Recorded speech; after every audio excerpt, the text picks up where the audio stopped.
We wish you a Merry Christmas. We wish you a Merry Christmas. We wish you a Merry Christmas and a Happy New Year. Oh, nice. Whipped cream. I love hot chocolate. Mine's peppermint. Yum.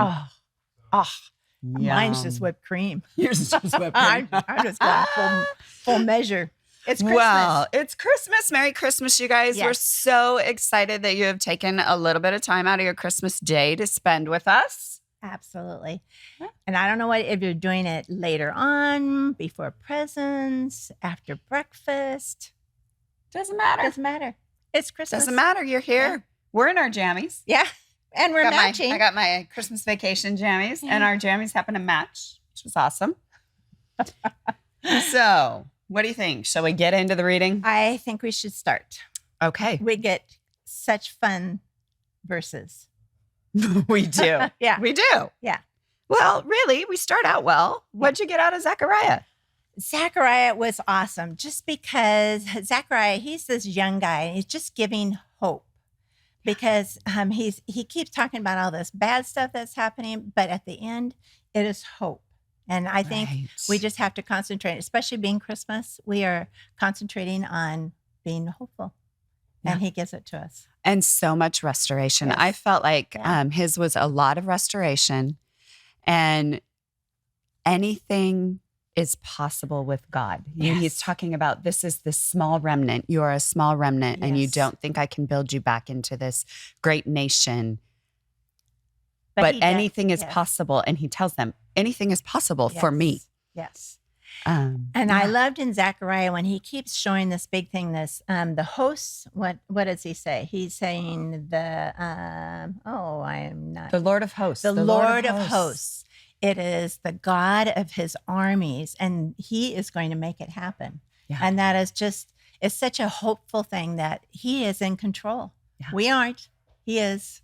And he's so constant as well. And I noticed that because he also says there in verses 14 and 15, he talks about, I was determined to punish your ancestors. Yes. I have not changed my mind. Yes. But now I'm determined to bless you. Yes. And he did.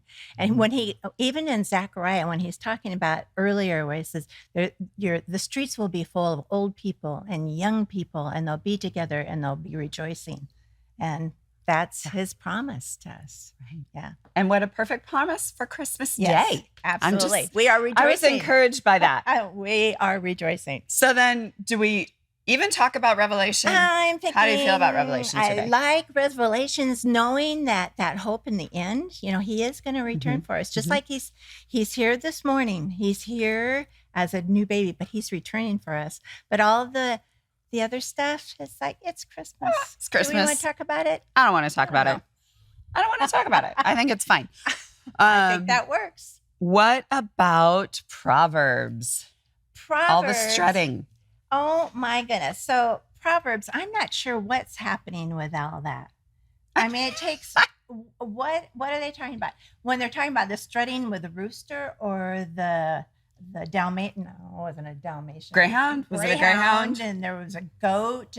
But it's like, I think the thing that I got out of it most was, how do you carry yourself in a way to glorify God?